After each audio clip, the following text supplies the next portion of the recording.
말씀은 빌립보서 2장 1절부터 11절입니다. 빌립보서 2장 1절부터 11절 같이 읽겠습니다. 그러므로 그리스도 안에 무슨 권면이나 사랑에 무슨 위로나 성령의 무슨 교제나 긍휼이나 자비가 있거든 마음을 같이하여 같은 사랑을 가지고 뜻을 합하여 한 마음을 품어 아무 일에든지 다툼이나 허용으로 하지 말고 오직 겸손한 마음으로 각각 자기보다 남을 낮게 여기고 각각 자기 일을 돌볼 뿐더러 또한 각각 다른 사람들의 일을 돌보아 나의 기쁨을 충만하게 하라. 너희 안에 이 마음을 품으라. 곧 그리스도 예수의 마음이니 그는 근본 하나님의 본체시나 하나님과 동등됨을 취할 것으로 여기지 아니하시고 오히려 자기를 비워 종의 형체를 가지사 사람들과 같이 되셨고 사람의 모양으로 나타나사 자기를 낮추시고 죽기까지 복종하셨으니 곧 십자가에 죽으심이라. 이러므로 하나님이 그를 지극히 높여 모든 이름 위에 뛰어난 이름을 주사 하늘에 있는 자들과 땅에 있는 자들과 땅 아래에 있는 자들로 모든 무릎을 예수의 이름에 꿇게 하시고 모든 입으로 예수 그리스도를 주라 시인하여 하나님 아버지께 영광을 돌리게 하셨느니라. 아멘. 하나님, 우리가 닮고 싶은 분이 있습니다. 바로 예수 그리스도입니다. 오늘 말씀을 통해서 다시 우리의 마음이 주님의 그 마음 담기를 결단하는 귀하고 복된 시간이 되게 하여 주옵소서. 예수 이름으로 기도하옵나이다. 아멘. 아멘. 여러분의 롤 모델은 누구입니까? 여러분이 닮고 싶은 사람, 본받고 싶은 사람, 그리고 따라하고 싶은 사람 누구입니까? 완성형으로 태어나는 인간은 아무도 없습니다. 완성형을 추구할 뿐이죠. 세상은 완성을 실력과 성취, 성과, 결과로 보지만 신앙은 그리스도의 마음을 닮아가는데 우리의 완성에 초점을 둡니다. 신앙은 따라서 완성이라는 목적지에 도달하기 위해서 그리스도 예수를 누구보다 더 롤모델로 삼고 닮아가야 된다. 그런 얘기를 하는 거죠. 사람은 그래서 누구나 자기가 닮고 싶어하는 사람, 또 되고 싶어하는 사람 특정 누군가를 롤모델로 삼지만 우리 그리스도인들은 바로 그 원형 예수 그리스도에게 우리의 원형 그 롤모델을 두어야 한다. 그런 의미죠. 그래서 예수님은 성경 곳곳에서 스스로 예수님의 삶, 그 모습을 닮으라, 본받으라 이런 말씀들을 여러 번 하셨습니다. 요한복음 13장에 보면 예수님이 세족 의식을 행하고 내가 너희를 섬긴 것처럼 선생이지만 종이 되어서 섬긴 것처럼 너희들도 그렇게 섬겨야 된다. 나를 본받으라. 그런 말씀을 하셨죠. 또 에베소서 5장 1절 2절에 보면 바울이 이렇게 표현을 했습니다. 제가 한번 읽어드릴게요. 그러므로 사랑을 받는 자녀같이 너희는 하나님을 본받는 자가 되고 그리스도께서 너희를 사랑하신 것 같이 너희도 사랑 가운데서 행하라. 그는 우리를 위하여 자신을 버리사 향기로운 제물과 희생 제물로 하나님께 드리셨느니라. 바울이 하나님을 본받은 자라고 표현하면서 그리스도 예수를 바로 이어서 이야기를 하죠. 그리고 그분의 희생, 향기로운 제물로 자신을 순종해서 드렸던 그 희생을 기억하고 그걸 본받아라. 그런 도전을 합니다. 요한일서 2장 6절에도 이런 표현이 나와요. 요한일서 2장 6절에 보면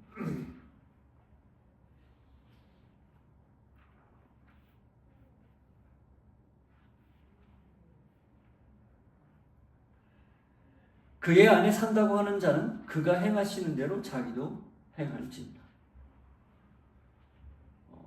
우리가 하나님 안에 그리스도 안에 산다라고 그렇게 말을 한다면 또 그렇게 인정하고 있다면 그가 행하시는 대로 자기도 행해야 된다. 곧 그리스도 예수를 본받아서 그분이 살았던 삶을 살아내는 것, 그것이 그리스도인의 가장 중요한 일. 본분이다 이런 얘기죠. 토마스 아켄피스라는 켄피스의 토마스라는 13세기의 수도사가 쓴 아주 유명한 고전이 있습니다. 성경 다음으로 많이 읽혔다고 해요. 뭔지 아세요? 그리스도를 본받아라는 책입니다. 굉장히 여러 챕터에 다양한 내용들을 이야기했는데 그 내용을 한마디로 이야기하면 배움보다는 따름이 중요하다. 배우고 익히는 것보다는 실제로 그렇게 살아가는 게 중요하다. 그게 핵심이고요. 지식, 아는 것보다는 순종이 더 중요하다. 그게 또한 그 그리스도를 본받아에 나오는 내용이 굉장히 중요한 메시지예요. 그리고 외형보다는 내면을 늘 가꿔야 된다. 외형에 치중하고 어떤 겉으로 드러나는 그런 모습들보다는 내면이 정말 그리스도를 닮아가고 있느냐 이 이야기를 하는데요. 그게 바로 그리스도를 본받아의 핵심이죠. 신앙의 본질은 예수를 닮아가는 것이라는 가장 단순한 명제를 던져주는 그런 책입니다. 아마 그래서 성경 다음으로 많이 읽힌 고전이 아닐까 그런 생각이 듭니다. 지난주에 우리는 복음에 합당한 삶, 곧 복음을 어떻게 살아낼 것인가에 대한 이야기를 들었어요. 4가지였죠. 더 좋은 곳조차도 내려놓는 삶. 나에게 유익한 어떤 것보다도 복음에 합당한 삶을 위해서 그걸 기꺼이 포기할 줄 아는 삶. 그것이 첫 번째였습니다. 두 번째는 남의 믿음과 다른 사람의 믿음과 유익을 위해서 사는 삶.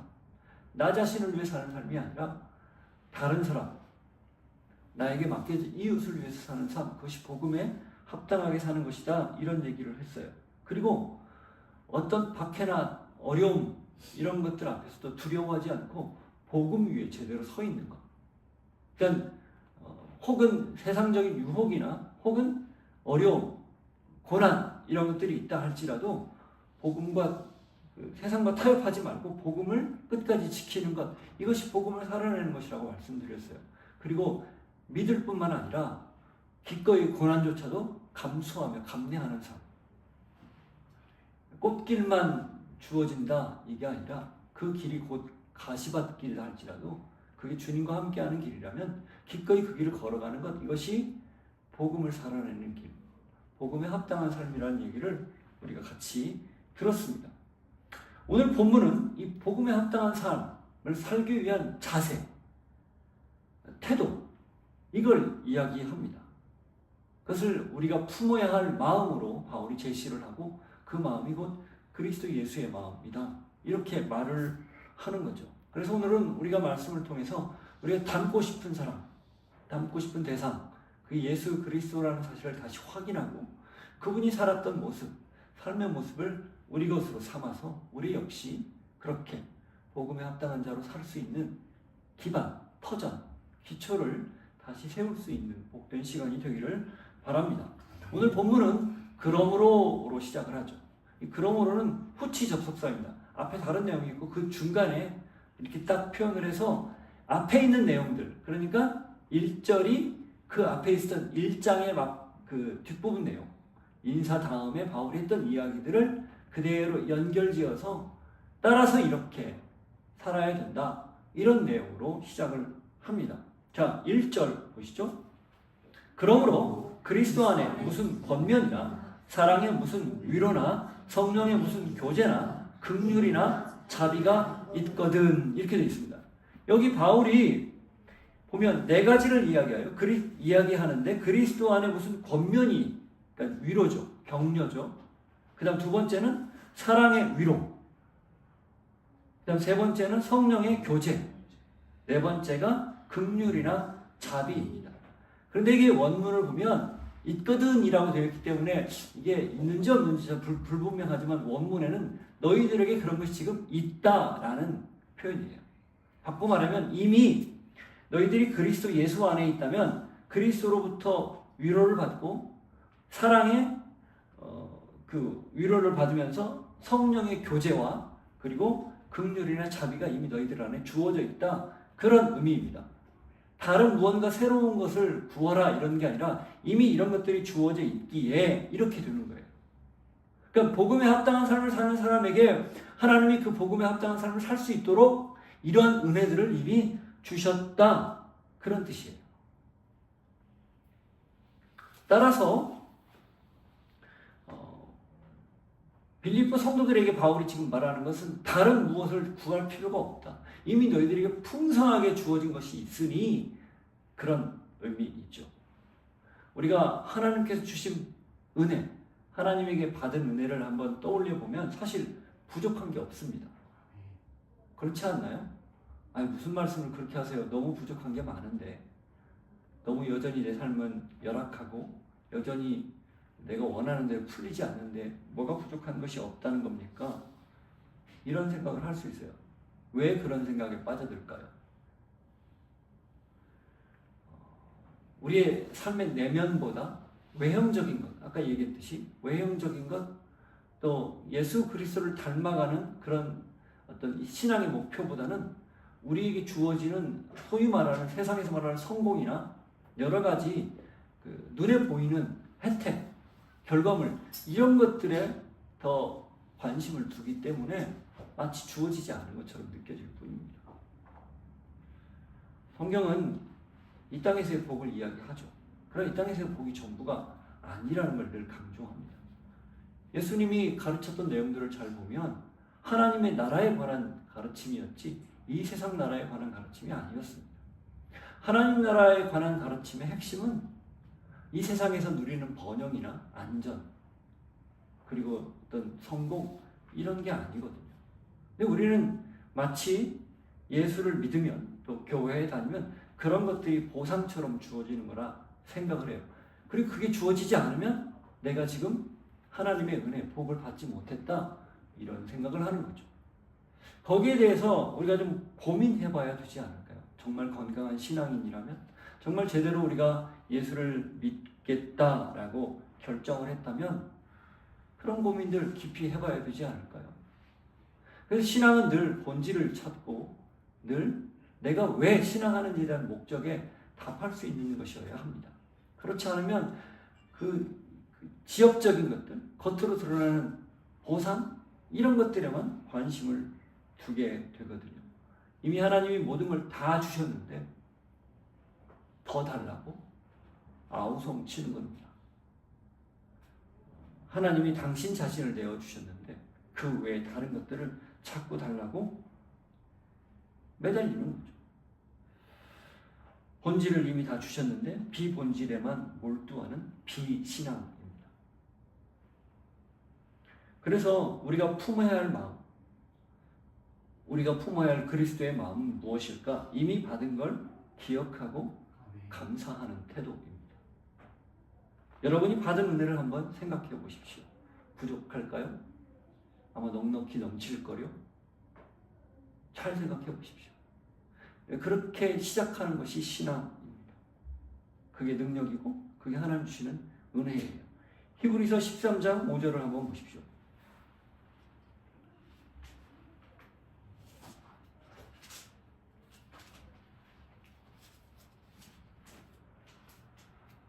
여러 가르침들 중에 하나예요. 돈을 사랑하지 말고 있는 바를 족한 줄로 알라. 그가 친히 말씀하시기를 내가 결코 너희를 버리지 아니하고 너희를 떠나지 아니하리라 하셨느니라. 왜 돈을 사랑합니까? 돈이 모든 걸 해결해 준다라고 여기기 때문이죠. 돈이면 모든 게 다 된다고 여기기 때문이죠. 그런데 바울이 그 히브리서 기자가 분명히 얘기해요. 그걸 거기에 집착하지 말고 오히려 하나님이 주신 것 그게 족한 줄로, 풍족한 줄로, 넉넉한 줄로 여겨라. 하나님이 결코 우리를 떠나지 않겠다 약속하셨지 않았느냐 이런 뜻이에요. 빌립보서 4장 11절 12절 보십시오.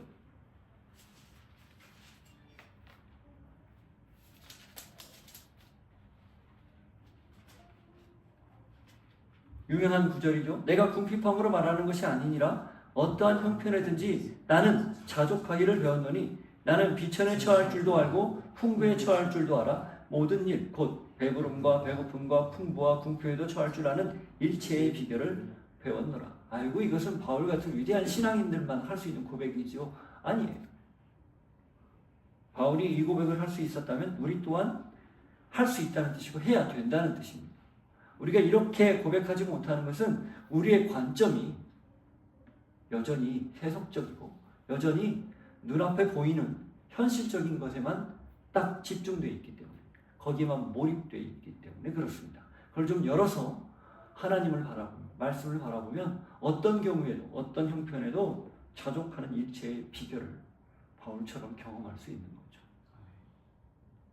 저는 여러분이 이 빌립보 교회가 이미 받은 걸 바울이 상기시키면서, 그러니 그걸 기억하고 그리스도 예수의 마음을 따라 살아라 도전을 하듯 우리에게도 분명하게 그런 도전을 주신다라고 듣고, 여러분 안에 부어주신 하나님의 은혜, 이미 차고 넘치는 은혜를 늘 기억하고 감사할 수 있기를 축복합니다. 자, 받은 복이 이미 차고 넘친다고 바울이 이야기했어요. 그러면 그걸 가지고 어떻게 해야 할까요?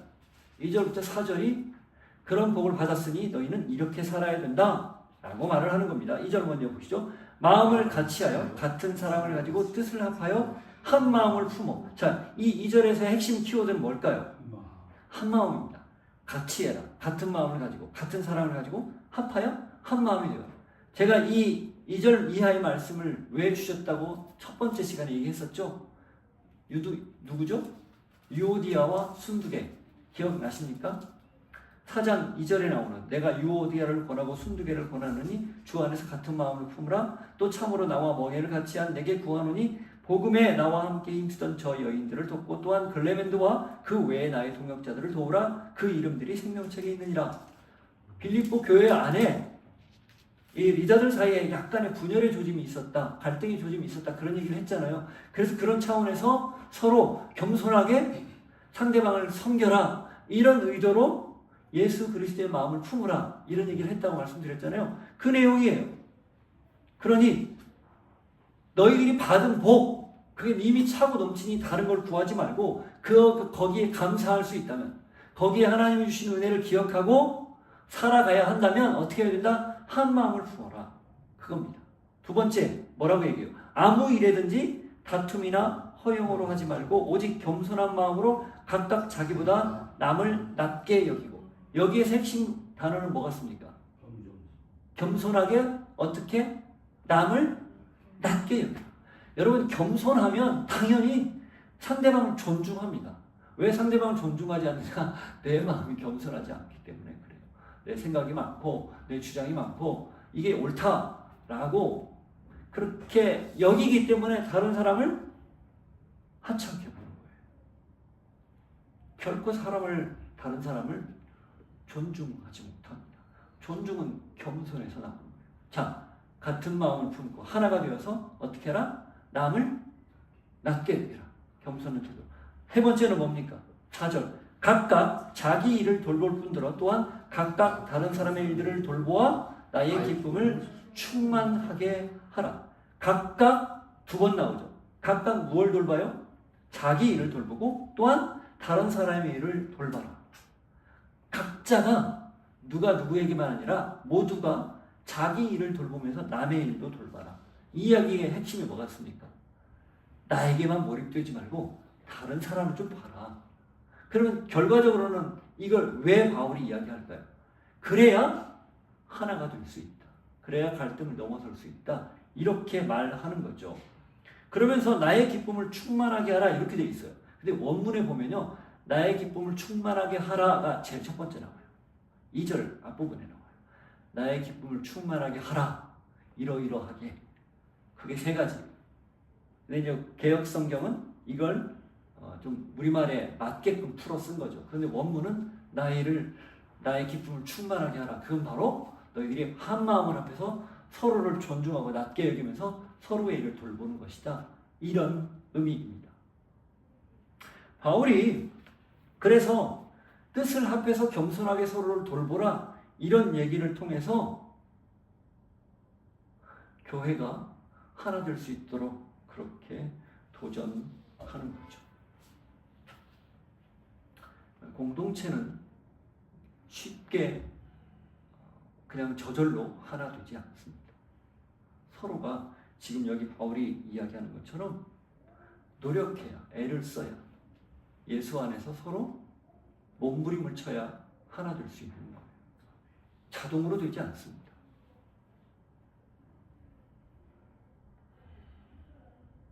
그건 변함없이 똑같아요. 따라서 우리가 성도 안에서 혹은 내가 살아가는 공동체 안에서 그게 사회, 가정이 됐든 아니면 사회가 됐든 그 안에서 여러 갈등들이 있다는 것은 이게 왜 이렇게 이런 갈등들이 있어 나를 힘들게 하지가 아니라 이런 갈등들이 주어진 건 내가 그 안에서 이 갈등을 잘 녹여내라고 이 갈등을 잘 아물게 하라고 주시는 하나님의 기회일 수 있겠구나. 그렇게 생각하는 것이 좋다 그 말입니다. 왜 우리를 그리스도인으로 불렀을까? 바로 그런 이유죠. 그게 바울이 이야기하는 편지, 향기 그런 의미입니다. 자, 그렇게 하면서 그렇게 하나가 되라 이런 얘기를 하면서 이제 그 하나가 될 수 있게 하는 바탕, 하나가 될 수 있게 하는 마음의 태도, 이걸 말합니다. 그게 바로 그리스도 예수의 마음이죠. 5절입니다. 너희 안에 이 마음을 품으라 곧 그리스도 예수의 마음. 그렇다면 어떻게 서로 하나가 되고 서로를 존중하고 서로를 돌볼 수 있을까? 그리스도 예수의 마음을 닮아야 된다. 이런 의미이죠. 우리의 롤모델, 우리의 가장 중요한 가르침을 주시는 그리스도 예수에게 모든 마음을 다 드려야 된다. 그리고 그 마음 속에서 배워야 된다. 이런 의미입니다. 자, 그러고 나서 바울이 예수 그리스도의 겸손한 모습을 이렇게 설명을 해요. 6절부터 8절. 그는 근본 하나님의 본체시나 하나님과 동등됨을 취할 것으로 여기지 아니하시고 오히려 자기를 비워 종의 형체를 가지사 사람들과 같이 되셨고 사람의 모양으로 나타나사 자기를 낮추시고 죽기까지 복종하셨으니 곧 십자가에 죽으심이라. 유명한 구절입니다. 예수님의 낮아짐, 성육신이죠. 바울이 그걸 이렇게 표현했어요. 하나님과 원래는 본체였다. 삼위일체로 하나님의 그 위치에 있었던 인간과 현저한 차이를 갖는 초월적인 그런 존재였으나 그분이 직접 자기를 낮추고 이 땅에 오기로 작정했다. 그게 동등됨을 취할 것을 여기지 않았다라는 뜻입니다. 물론 삼위 하나님의 합의에 의해서 내려오신 거죠. 그래서 자기를 비워 어떤 자기일까요? 신적인 자기, 하나님이신 자기의 그 모습을 비워 스스로 그것을 이렇게 그 자격 자체를 스스로가 내려놓고 이런 뜻이죠. 종의 형체, 인간의 모습이라는 뜻입니다. 그래서 사람과 같이 되었고 뿐만 아니라 구원을 위해서 십자가의 죽음까지도 기꺼이 복종한 그런 모습을 그리스도 예수가 보이셨다. 이런 의미예요. 잘 알고 있는 내용이죠. 자, 바울이 여기서 말하고자 하는 핵심이 뭘까요? 예수님은 말로만 그저 가르치지 않고 직접 삶으로 보이시고 나타내셨다. 그걸 지금 이야기하는 겁니다. 따라서 예수님은 이런 이유 때문에 그분이 삶으로 모든 것을 직접 보여주셨기 때문에 모든 믿는 자의 모델이 될 수 있다. 모든 믿는 자의 스승, 선생이 될 수 있다. 그런 뜻이에요. 예수님이 세상을 바꾼 능력, 그것은 가진 능력을 스스로 숨기고 오히려 무능을 자처했기 때문에 가능한 일이었습니다. 따라서 가장 강력한 힘을 다 쓰는 데서 나타나지 않고 도리어 그 힘을 사용하지 않고 스스로를 버릴 때, 종의 형체를 자기를 비워 종의 형체를 가졌을 때 나타난다. 그런 뜻이에요. 그래서 진정한 힘은 위로부터 그 어떤 지위나 권력에 의해서 진으로 내려오는 힘. 그래서 그것 통해 무언가를 변화시키고 무언가를 새롭게 이끌어내는 그 힘이 진정한 힘이 아니라 아래로부터 겸손하게 사랑하고 섬기는 모습. 그래서 서서히 변화시키는 것, 이것이 진정한 능력, 진정한 힘입니다. 예수님의 이런 모습을 봤던 제자들에게 동일하게 이게 나타났고, 그리고 동시에 지금 우리에게도 나타나야 된다. 이런 의미죠. 우리가 왜 예수님을 롤모델로 삼는가? 단순합니다. 그분이 보여주신 삶 자체가 이 세상의 가장 강력한 영향력, 힘이 되었기 때문 아니겠습니까? 그래서 우리가 품어야 할 마음, 그 빌립보 교회가 하나 될 수 있도록 할 수 있는 그 마음, 그것은 그리스도 예수의 마음, 곧 낮아짐과 겸손한 모습. 그 낮아짐과 겸손한 모습이 있어야만 존중하고 낮게 여기고 하나가 되고 서로를 돌볼 수 있는 그런 모양을 나타낼 수 있다. 이거죠. 기독교가 종교가 아닌 이유, 그게 바로 여기에 있습니다. 유사일의 모든 종교, 특히 변질한 종교는 위로부터의 힘을 표출해왔습니다. 종교가 권력이 돼서 힘 있는 자들을 대변하는 모습들이 아니 항상 있어왔죠. 왜 그래요? 그 본질을 다 놓쳤기 때문에. 기독교 역시 마찬가지였고.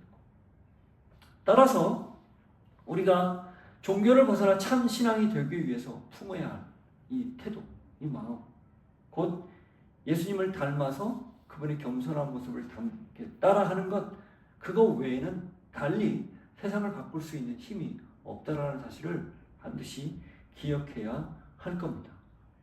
자, 그렇게 예수님이 겸손해지셨어요. 그리고 죽기까지 복종하셨죠? 그러면 어떻게 됩니까? 이 낮아짐이 끝이 아니라는 거예요. 그리고 하나님은 그 낮아진 자를 반드시 높인다라는 사실을 이어서 말씀하십니다. 9절부터 11절.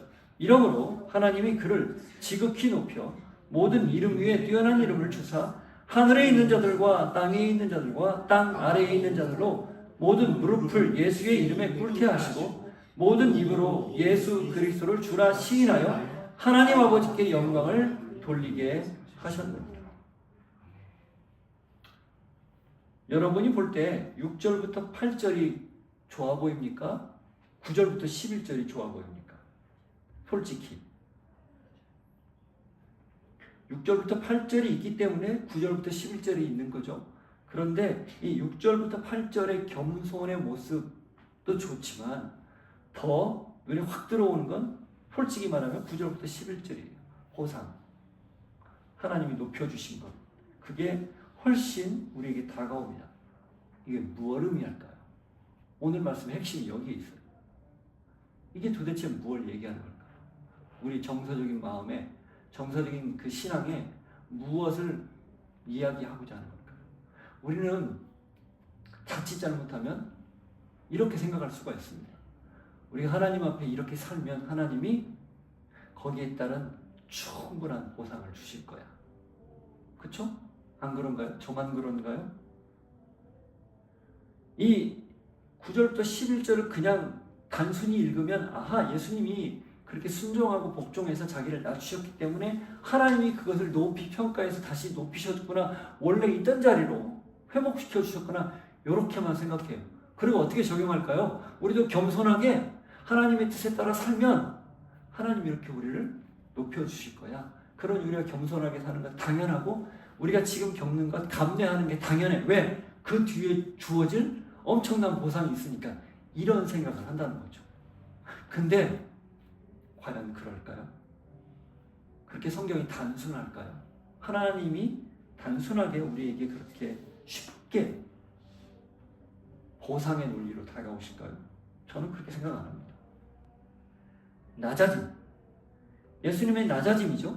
낮아짐은 그것 자체로 하나님이 세상을 당신의 나라, 하나님의 나라로 당신이 뜻하시는 방식으로 이끄는 방법이에요. 그래서 낮아짐이 세상을 변화시키는 가장 강력한 힘이 되는 거죠. 동의하십니까? 그래서 이 낮아짐은 잘 보면 높아짐과 똑같습니다. 대신 말장난하는 거 아니에요. 하나님의 낮아짐은 그 자체로 낮아짐처럼 보이지만 그게 가장 높아진 거였다는 거예요. 무슨 얘기냐? 우리는 낮아져서 저 아래로 내려가면 세상 보잘것없는 존재가 되어서 사람들에게 손가락질 받고 혹은 핍박당하고, 그래서 그걸 감내하면 하나님 그 보상으로 우리를 높여주실 거라 이렇게 생각하는데, 하나님은 전혀 다르게 그리스도 예수의 낮아짐이 가장 높은 자리에 있는 모습입니다. 이 뜻이에요. 이걸 거꾸로 이야기하면 예수 그리스도가 다시 승귀라고 해서 높아지셨다라는 건 그냥 우리가 이야기하는 보상 차원에서 지위를 되찾고 어떤 그 능력을 되찾고 그래서 모든 입으로 예수를 주라 시인하게 하는 그 왕처럼 칭송받는 그런 자리에 올리셨다 의미가 아니라 그 자리조차도 낮아짐과 높아짐의 구분이 없는 그런 모습이다 이런 뜻이에요.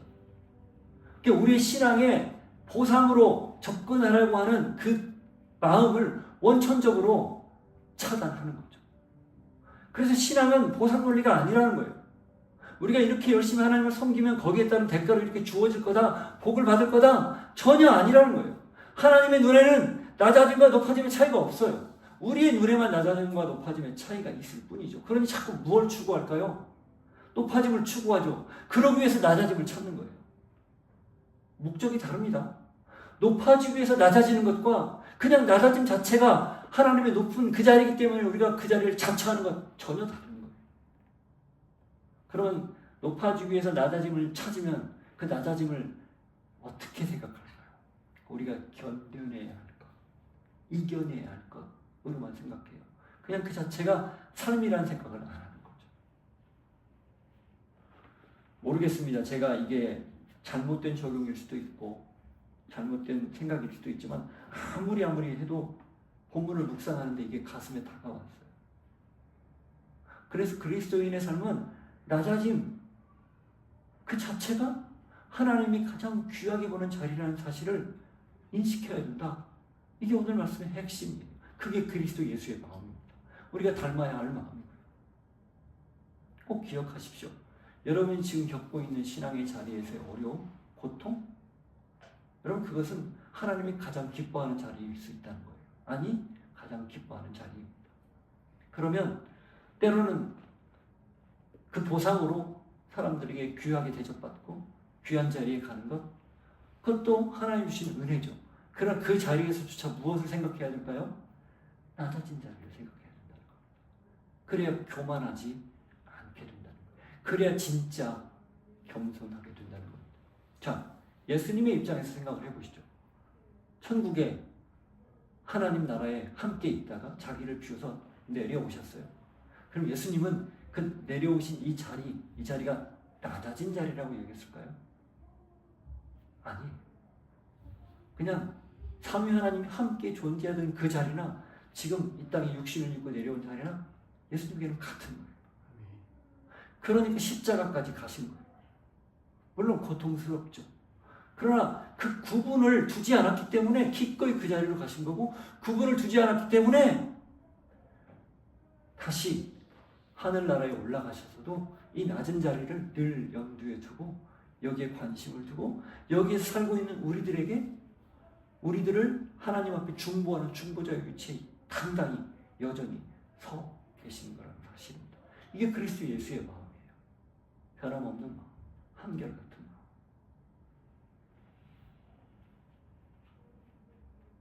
그래서 기독교는 무엇을 해내면 복을 얻는 조건부 종교가 절대 아닙니다. 하나님 자체가 복이기 때문에 그분 안에서 사는 것, 그냥 그분과 함께하는 것, 그게 이미 복이에요. 그러면 낮아짐과 높아짐 그거 다 초월하게 됩니다.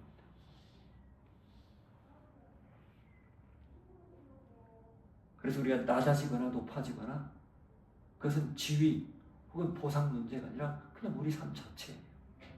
그런 여러분, 우리가 바울이 궁핍에도 처하고 귀한 자리에도 처하고 사람들에게 아주 존귀하게 대접도 받고 손가락질도 받고 핍박도 받고 이런 모든 것들 관계없이 아까 읽었잖아요. 일체의 비결. 그리스도 예수 안에서 있으면 그게 어느 자리가 됐든지 그냥 하나님 주신 자리라고 감사할 수 있게 되는 거죠. 그게 그리스도 예수의 마음입니다.